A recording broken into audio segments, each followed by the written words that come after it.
मेरा नाम क्लेयर है और इससे पहले कि मैं अपनी कहानी की शुरुआत करूं, मैं आपको बताना चाहूंगी कि ऊजा बोर्ड से किसी भी मरे हुए इंसान से बात करना बहुत ही आसान है। और मैं आप सबसे गुजारिश करती हूं कि प्लीज प्लीज जिंदगी में कभी भी ऊजा बोर्ड से मत खेलना। जब मैं 17 साल की थी और हाई स्कूल में एक जूनियर थी, तो मेरी एक सहेली जिसका नाम एलिस था, उसने बताया कि उसने शहर के एक मेले से मजाक मजाक में ऊजा बोर्ड खरीदा था।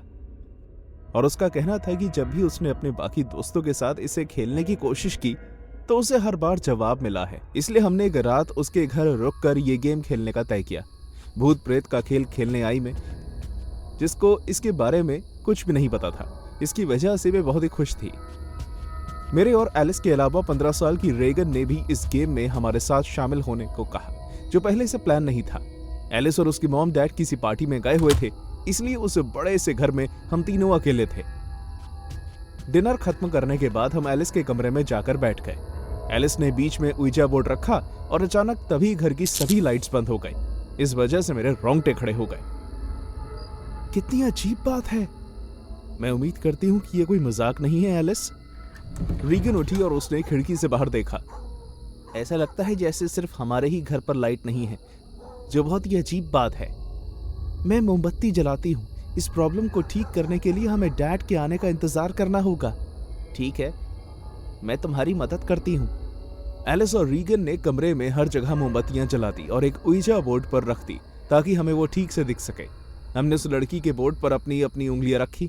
वहां दिल के आकार का कर्सर था और एलिस ने पहला सवाल पूछा, क्या इस समय हमारे साथ कोई आत्मा है? बिना एक भी सेकंड गवाए वो कर्सर हाँ की तरफ मुड़ गया। मैं बहुत डर गई। मैंने कर्सर नहीं हिलाया था और जहां से मैं देख पा रही थी, एलिस और रीगन ने तो ठीक से उस कर्सर पर हाथ तक नहीं रखा था। वो कर्सर खुद ब खुद जिंदा होकर खुद ही घूम रहा था। मेरी आंखें डर के मारे चौड़ी हो गई, लेकिन फिर एलिस ने मुझे शांत किया और कहा, कोई बात नहीं, सवाल पूछो। तुम्हारा नाम क्या है? वो कर्सर फिर से हिला। JOHN। रेगन अचानक से चिल्लाई और उसके हाथ पांव हिलने लगे। डर के मारे उसका चेहरा फीका पड़ चुका था और इससे पहले कि हम ये समझ पाते कि क्या हुआ है, उसने जोर से मुझे पकड़ा और अपना चेहरा मेरे सामने बहुत करीब ले आई। उसकी आंखें सफेद पड़ चुकी थी और वो मुझे देखकर अजीब ढंग से बहुत ही अजीब अजीब बातें करने लगी। छोड़ो मुझे, छोड़ो मुझे! मैं चिल्लाने लगी और किसी न किसी तरह मैंने रीगन से खुद को छुड़वा लिया। वो अपने पंजे जैसे हाथ मुझे दिखाने लगी और जोर जोर से अपना सर झटकते हुए उसके अंदर बसे शैतान से लड़ने लगी। उसके हाव भाव अचानक से ही बदल गए। वो किसी जंगली जानवर की तरह घूरने लगी और गुस्से में सांसें लेने लगी।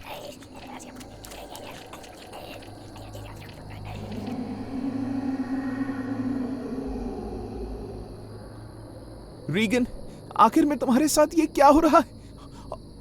प्लीज कुछ करो। रीगन जमीन पर बैठी पागलों की तरह आगे पीछे हिलने लगी और लगातार अजीब अजीब आवाजें निकालती रही। ये ठीक वैसा लग रहा था जैसे कि हम डरावनी फिल्मों में देखते हैं। एलिस समझ चुकी थी कि मामला अब हाथ से बाहर निकल चुका है। मेरा हाथ पकड़ो अभी, मैं जॉन को बुला रही हूं। जॉन, तुम्हें यहां से चले जाना चाहिए। Good bye. मेरे साथ कहो, clear. Good bye John, good bye John. हम दोनों साथ में को चिल्ला चिल्ला कर गुड बाय कहने लगे। मैंने देखा कि रेगन अब भी खुद को शांत करने की कोशिश कर रही थी। जैसे ही उसने आम तरीके से सांस लेना शुरू किया तो वो बेहोश हो गई। अचानक उसी समय लाइट भी आ गई और मोमबत्तियां खुद ब खुद बुझ गई, जैसे किसी ने जाते हुए खुद उन पर फूंक मारी हो। जैसे ही कमरे की लाइट जली तो हमने देखा कि रेगन पसीने से लथपथ हो चुकी थी। एलिस और मैंने उसके चेहरे पर ठंडे पानी की छींटें मारी ताकि वो होश में आ सके। जैसे ही उसे होश आया, वो बिना एक भी शब्द कहे उठी और सीधा बाथरूम में चली गई। मैं बार बार बाथरूम का दरवाजा खटखटाती रही। मुझे रीगन की चिंता थी कि वो ठीक है भी या नहीं। एलिस ने पूछा, रीगन क्या तुम ठीक हो? अच्छा, हमें अंदर तो आने दो। लेकिन उसने पूरे आधे घंटे तक बाथरूम का दरवाजा नहीं खोला। जब वो बाहर आई तो हम उसका चेहरा देखकर हैरान थे। उसके पूरे चेहरे पर चोट के निशान थे, जैसे किसी ने उसे बुरी तरह मारा हो। उसकी आंखें ऐसी लाल थी जैसे वो हफ्तों से सोई ना हो। Oh my God! मैं सोने जा रही हूं। उस रात उसने अपने मुंह से बस इतने ही शब्द निकाले। एलिस और मैं उससे आगे और कोई सवाल नहीं पूछ पाए। अगली सुबह हम उसके कमरे में गए और हमने उसे खिड़की के पास खड़े देखा। वो बाहर की तरफ देख रही थी और सड़क को घूर रही थी। रीगन, अब तुम्हें कैसा लग रहा है? ठीक, उसने बिना हमारी तरफ देखे जवाब दिया। मैं तुमसे पूछना चाह रही थी कि क्या तुम किसी जॉन को जानती हो? और उस वक्त वो एकदम झटके से खड़ी थी। उसकी आंखें बड़ी हो चुकी थी। उसके चेहरे पर एक छोटी सी शैतान जैसी मुस्कान थी।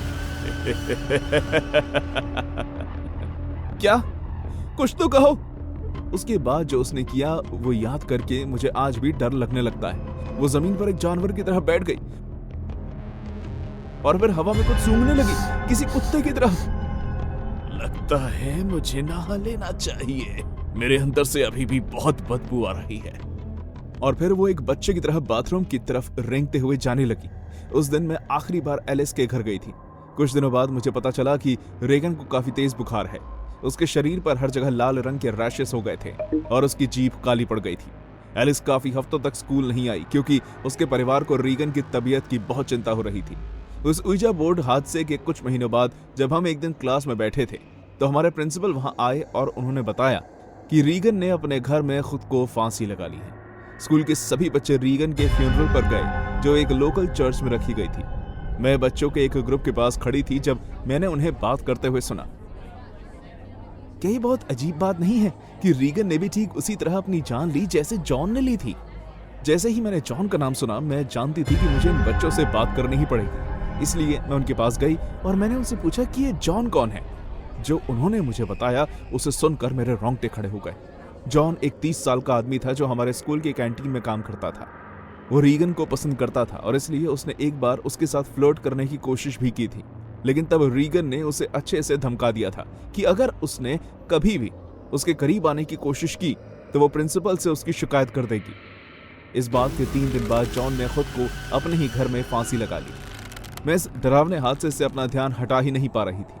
क्या वो वाकई किसी मरे हुए आदमी की आत्मा थी जो रीगन के शरीर में आई और उसने उसे इतना मजबूर कर दिया कि रीगन ने खुद की जान ले ली? या फिर वो रीगन ही थी जो खुद को जॉन की मौत का जिम्मेदार मान रही थी और इस पछतावे से भागने के लिए उसने ये कदम उठाया? आपको क्या लगता है? गरीबी में पैदा होना और उसी में जीना आसान नहीं होता। बचपन से ही आपको ऐसी परिस्थितियों का सामना करना पड़ता है जो एक अमीर घर के बच्चों को नहीं देखना पड़ता। और इन सब परिस्थितियों में से सबसे जरूरी चीज है सुरक्षा। ये बात सुनने में बहुत ही अजीब लग सकती है, लेकिन आपको घर में चोरी होने की आदत हो जाती है और जो भी थोड़ा बहुत आपके पास होता है उसे खोने का डर लगा रहता है। हम जानते हैं कि ये हमारी जिंदगी की असलियत है और हम इसे अपना लेते हैं, लेकिन उस रात कुछ अलग हुआ। उस रात हमने पहली बार पागलपन और असीम क्रूरता का सामना किया। हालांकि हमारे घर से कुछ भी चोरी नहीं हुआ, लेकिन मेरे परिवार और मैंने अपने अंदर कुछ खो दिया था, ऐसा कुछ जो हम कभी वापस नहीं पा सकते थे। उस दिन मेरे पति की नई नौकरी लगी थी, इसलिए हम अपने बच्चों के लिए आइसक्रीम खरीद पाए। उन्होंने काफी समय से कुछ भी मीठा नहीं खाया था। हम सब साथ मिलकर एक परिवार की तरह टीवी देख रहे थे कि अचानक घर की लाइट चली गई। शांत शांत शांत, बस लाइट गई है, वो जल्दी वापस आ जाएगी बेटे। हे बॉबी, क्या तुम फ्यूज बॉक्स चेक करने में मेरी मदद करोगे? जरूर डैडी, मुझे अंधेरे से डर नहीं लगता। हाँ मैं जानता हूँ बेटे, लेकिन जब तुम अपनी बहन की उम्र के थे तब तुम भी डरते थे। आप सही कह रहे हैं। रिलैक्स एली, तुम भी जल्द बड़ी हो जाओगी और फिर तुम्हें भी अंधेरे से डर लगना बंद हो जाएगा, ठीक मेरी तरह। तुम कितने प्यारे हो बॉबी। चलो बेटे, जनरेटर खुद चालू नहीं होगा। जब वो दोनों वहां से चले गए तब मैं और एली कमरे में अकेले रहते थे। मैंने कुछ मोमबत्तियां जलाई और उन्हें टेबल पर रख दिया। मैंने रेडियो चलाया और खुद को गाने सुनने में व्यस्त कर दिया और फिर अचानक मुझे किसी की चीख सुनाई दी। वो आवाज बेसमेंट से आ रही थी। एली, अपने कमरे में जाओ और दरवाजा बंद कर लो, मैं जल्द से जल्द वापस आती हूँ। ठीक है मॉम, लेकिन मैं ये मोमबत्ती अपने साथ ले जाऊंगी। मैं बेसमेंट की तरफ भागी ये देखने के लिए कि वहां क्या हुआ है। जब मैं वहां पहुंची तो मैंने बॉबी को देखा। उसकी फ्लैशलाइट नीचे गिरी हुई थी और वो जमीन पर बैठकर रो रहा था। हो मेरा बच्चा, क्या हुआ तुम्हें? ये अपने खिलौने पर फिसल कर गिर गया जो मैंने इसे वहां से उठाकर उसकी सही जगह पर रखने को कहा था। मेरे घुटने पर दर्द हो रहा है। अब तुमने देखा कि क्या होता है जब अपने डैड की बात नहीं मानते बॉबी। मुझे माफ कर दीजिए। चलो कोई बात नहीं। हे बॉबी, 1 मिनट के लिए अपना कान बंद करो, मैंने तुम्हारी मॉम से कुछ जरूरी बात करनी है। ओके डैडी, इस बार मैं अच्छे बच्चे की तरह अपनी बात मानूंगा। एबी, एक बात है जो मुझे परेशान कर रही है। क्या हुआ? तुम्हारी बातों से मुझे डर लग रहा है। फ्यूज बॉक्स में एक तार है जो कटी हुई है। हो सकता है कि यह कोई चूहे का काम हो या फिर तार बहुत पुरानी हो गई हो, लेकिन मैं नहीं जानता। इस तार को देखो, क्या तुम्हें नहीं लगता कि यह बहुत ही ढंग से काटी गई है? क्या तुम ये कहना चाहते हो कि हमारे घर में कोई है? मुझे नहीं पता, अभी के लिए चलो एक साथ ऊपर चलते हैं। 1 मिनट, एली कहाँ है? मैंने उसे कहा है कि वो अपने कमरे में जाए और दरवाजा अंदर से, हमें जल्दी ही जाकर उसे लेकर आना चाहिए। हाँ बेटे, तुम्हारी मॉम और मैं घर में तुम्हारी बहन को ढूंढने जा रहे हैं। हो सकता है कि घर में कोई बुरे लोग हों। तुम अपनी टॉर्च के साथ यहीं रहोगे, एक अच्छे बच्चे की तरह। हम जल्द से जल्द वापस आने की कोशिश करेंगे, ठीक है? पक्का टेडी? देखो मिस्टर रॉजर, जब तक हम वापस नहीं आते, क्या तुम इनका ख्याल रखोगे? हाँ डैड, मैं कोशिश करूंगा कि कुछ भी बुरा ना हो। ग्रेग, क्या तुम्हें इस बात पर यकीन है? हाँ, मैं जब नीचे आया था तो मैंने सारी जगह चेक कर ली थी, यहाँ कोई नहीं है। हम दोनों एली के कमरे में जाने के लिए निकल गए। बॉबी ने अपने आप को बेसमेंट में बंद कर लिया। हमारा बेटा वाकई बहुत बहादुर था। जब हम वहां पहुंचे तो मेरी सांसें अटक गई और मैंने फौरन अपने पति के हाथ से उसकी टॉर्च छीन ली। एली के कमरे का दरवाजा खोला और मैंने तो उसे दरवाजा बंद करने के लिए कहा था। मैं जल्दी से उसके कमरे में घुसी और एली एक कोने में बैठी हुई थी। उसके पास एक 6 फीट का आदमी था जिसने हॉस्पिटल के मरीज वाले कपड़े पहने थे। ये है मेरी बेटी। उसकी आवाज धीमी और शांति भरी थी, लेकिन उसी के साथ साथ भारी भी। हर वो शब्द जो उसके मुंह से निकल रहा था वो शांति भरा था, लेकिन बुरी शांति, जैसे मौत के समय वाली शांति। वो आदमी हमारी तरफ मुड़ा। मेरे पति और मेरी सांसें डर के मारे अटक सी गई। उसका चेहरा पूरी तरह से खराब हो चुका था। उसके चेहरे पर बड़ी सी मुस्कान थी, लेकिन वो भाव उसके चेहरे से मेल नहीं खा रहे थे। उसकी आंखें खौफनाक और क्रूर थी। ये कितनी खूबसूरत है, कितनी प्यारी। डैडी तुमसे बहुत प्यार करते हैं। उसकी ये बातें सुनकर मेरी बेटी जोर जोर से रोने लगी। मैं उस लड़की की तरफ भागी और मैंने उसे गोद में उठा लिया और उसे लेकर एली के कमरे से बाहर निकल गई। बाहर निकलते हुए मैंने एली का दरवाजा बंद किया और किचन में भागी। ये क्या था? कौन था वो आदमी? हमें पुलिस को फोन करना होगा। हाँ, हमें बॉबी को लेना होगा और यहाँ से बाहर निकलना होगा। एबी, तुम इस छोटी बच्ची को गोद में लिए क्या कर रही हो? ये छोटी बच्ची? ये हमारी बेटी है। क्या तुम पागल हो गए हो? एबी, एली ने ये नहीं पहना हुआ था। मॉम, डैड, तो आप लोग यहाँ हैं? माफ कीजिएगा, मैं अपने कमरे में नहीं गई। मैं आइसक्रीम के पिघलने से पहले उसे खाना चाहती थी। क्या आप दोनों मुझसे नाराज हैं? एबी, तुम्हारे हाथ में ये कौन है? मैंने धीरे धीरे अपने हाथों को खोला और उस बच्चे का चेहरा देखने की कोशिश की।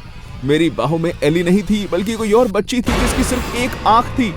वो मुझे अपनी एक लेकिन बड़ी सी आंख से घूर रही थी। वो बच्ची कांप रही थी और इससे पहले कि मैं समझ पाती कि क्या हो रहा है, उसने मुझे जोर से हाथ पर काटा। वो बच्ची जमीन पर गिर गई और एक जानवर की तरह अपने पैरों और हाथों पर खड़ी हो गई। फिर उसने हम सबको देखा और फिर वो किचन से बाहर भाग गई। ये सोचने में बहुत ही डरावना लगता है, लेकिन मैं उसका पीछा करना चाहती थी। वो बस एक बच्ची थी। एबी, तुम कहाँ जा रही हो? वो बस एक छोटी बच्ची है और वो डरी हुई है। जब मैंने दरवाजा खोला तो वो आदमी जो हमें पहले भी दिखा था मेरे सामने खड़ा था। बिना मुझे कुछ करने दिए उसने मुझे मेरे बालों से पकड़ लिया और फिर मुझे एली के कमरे में घसीटता हुआ ले गया। मेरे पति और मेरी बेटी मेरी तरफ भागे, लेकिन उस आदमी ने एक फर्नीचर की मदद से दरवाजे को बंद कर दिया। फौरन बिना एक भी शब्द कहे वो आदमी मेरे ऊपर चढ़ गया और मेरे गाल को काटने लगा। उसकी बेटी जो एली के बिस्तर के नीचे थी वो भी वहां से निकल कर आई और मेरी टांग को काटने लगी। मदद करो, मेरी मदद करो। मुझे लगा कि मैं उस भयानक परिवार के द्वारा खाकर मर जाऊंगी, लेकिन बहुत कोशिशों के बाद ग्रेग दरवाजा खोलने में कामयाब हो गया और उसने उस आदमी को लात मारकर मुझसे हटाया। ये सब देखकर वो बच्ची भी मुझसे पीछे हट गई। मेरे पति ने मुझे उठाया और मुझे खींचकर वहां से बाहर ले गया, इससे पहले कि वो आदमी मुझ पर दोबारा हमला कर सके, और हम फिर से दरवाजा बंद करने में कामयाब हुए। वो दोनों बाप बेटी बाहर आने की पूरी कोशिश करने लगे, लेकिन मैंने और ग्रेग ने दरवाजे को पकड़ा रखा। और एली जो कुछ भी समझ नहीं पा रही थी लेकिन हमारी मदद करना चाहती थी, वो दरवाजे को खुलने से रोकने के लिए 2 छोटे डब्बे ले आई। कुछ सेकंड्स के बाद हमने खिड़की पर एक आवाज सुनी और दरवाजा खटखटाने की आवाज बंद हो गई। मैंने दरवाजा खोला और ग्रेग भागकर बॉबी को लेने गया। एली का कमरा खाली था, वो दोनों खिड़की से बाहर निकल गए थे। मैं अपने घाव ठीक करवाने हॉस्पिटल गई और इस वक्त ग्रेग पुलिस स्टेशन चला गया। ग्रेग गुस्से में वहां से बाहर निकला क्योंकि उन्होंने उसे नजरअंदाज कर दिया और उससे कहा कि अगर हम सुरक्षा चाहते हैं तो उस जगह से चले जाएं। जब हम अपने घर वापस गए, ग्रेग ने खुद ही लाइट ठीक कर दी। मैंने टीवी चलाया और एक जाना पहचाना चेहरा देखा। उस आदमी को पकड़ लिया गया था। वो लोग उस आदमी की बात करने लगे और बताने लगे कि किस तरह वो एक साइको पेशेंट था जो एक हादसे के दौरान हॉस्पिटल से भाग गया। उसके कुछ ही वक्त बाद उसे अपनी पुरानी साथी के घर में घुसता हुआ पाया गया, जहां से उसने अपनी बेटी चुरा ली, जो एक छोटी सी बच्ची थी। कोई भी उन दोनों के बारे में नहीं जानता, लेकिन कहा जाता है कि उस आदमी ने नरभक्षण का सहारा लिया है। यहां पर कुछ तो अजीब है। वो बच्ची कहां है? वो क्या था?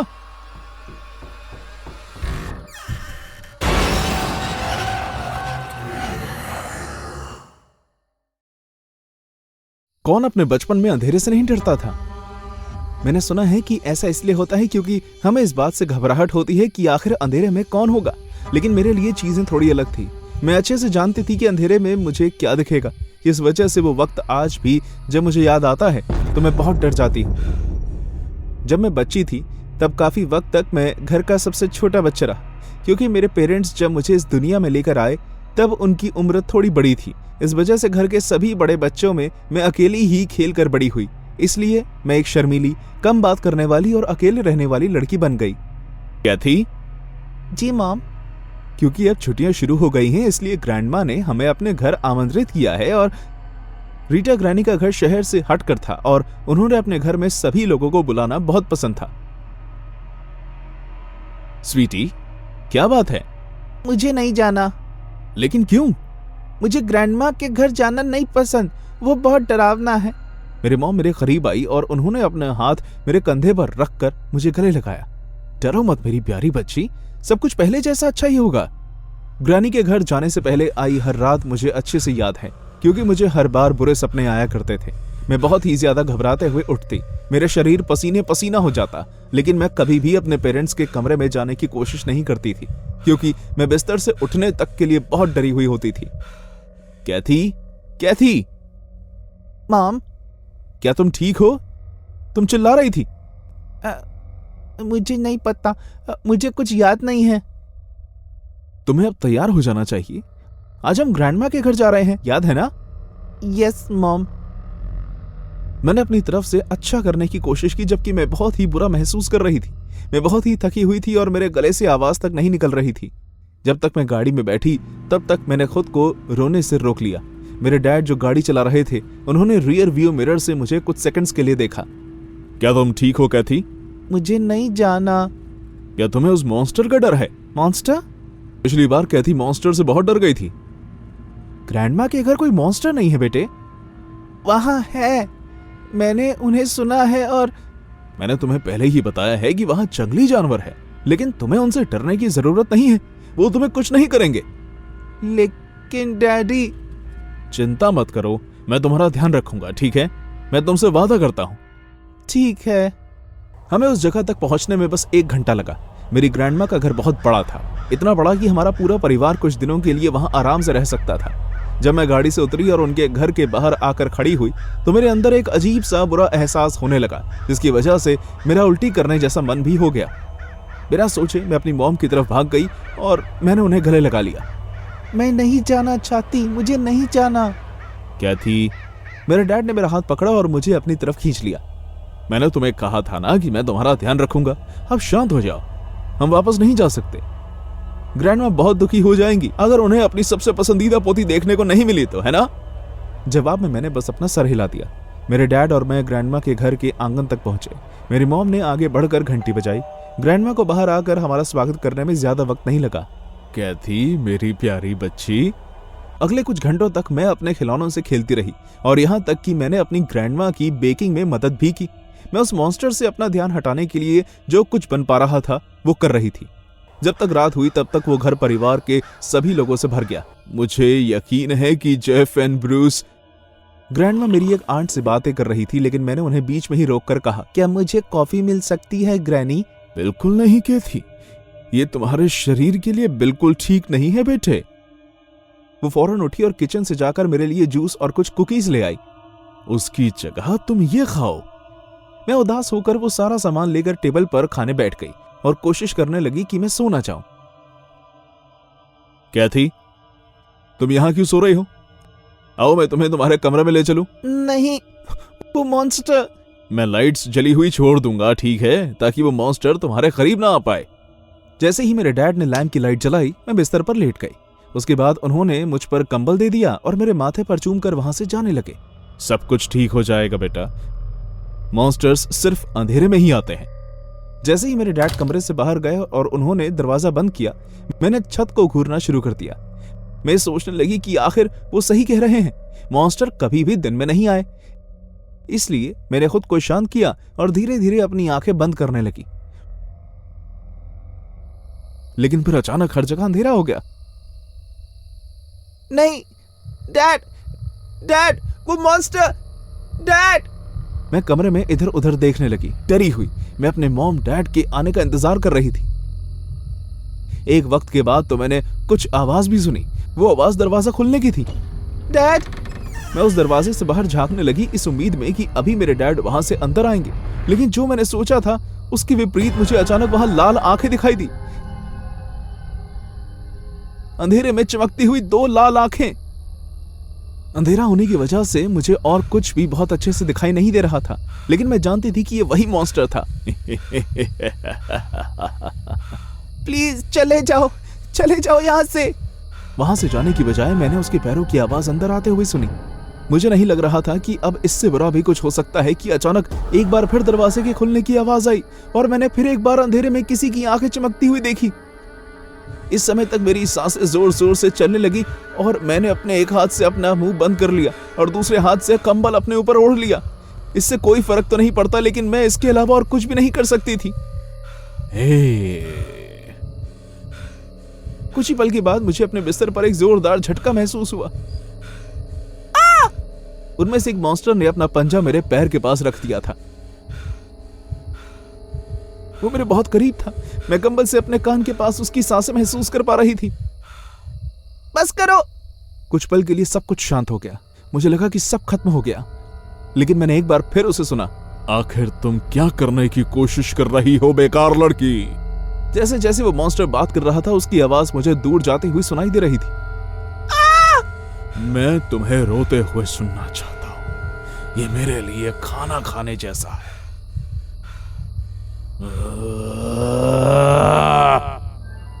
दूसरा मॉन्स्टर अपना हाथ बिस्तर पर दबाता रहा, यहां तक कि उसने ये चीज इतनी बार की कि बिस्तर की चद्दर फट गई।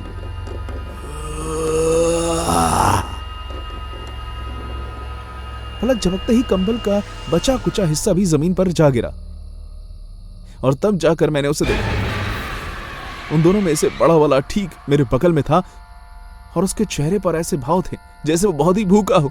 मेरा रोने वाकई उसके लिए खाने के काम कर रहा था, लेकिन मैं एक शब्द भी मुंह से नहीं निकाल पा रही थी क्योंकि मैं एक पुतले की तरह हो गई थी।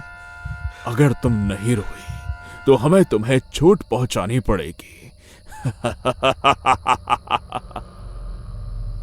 मैं रोने लगी जैसे ही मुझे महसूस हुआ कि बड़ा वाला मॉन्स्टर मेरे पैर के पास अपने नोकीले पंजे लेकर जा रहा है। प्लीज। आंखें बंद होने से पहले मैं देख सकती थी कि उनका शरीर ठीक अंधेरे जैसा काला था और उनके बदन पर बाल और कांटे थे। लेकिन अचानक लाइट वापस आ गई। कुछ पल के लिए तो मुझ में सांस ही नहीं आई जब मुझे एहसास हुआ कि उन दोनों के चेहरे भी थे, और वो भी अनजान नहीं बल्कि मेरे कजिन्स जेफ और ब्रूस के। जब मुझे पता चला कि आखिर वो मॉन्स्टर कौन थे, मुझे कुछ ज्यादा संतुष्टि नहीं मिली, क्योंकि मुझे पता चला कि वास्तव में बिना पंजों और नकीले दांतों वाला इंसान भी बहुत खतरनाक होते हैं। ऐसे लोग जिन्हें दूसरों को तकलीफ देकर मजा आता है। और तभी से मुझे और कुछ इतना नहीं डराता जितना वो दिन जब मैंने अपने कजिन्स के चेहरे पर मुझे डरा कर पागलों की तरह खुश होने के भाव देखे।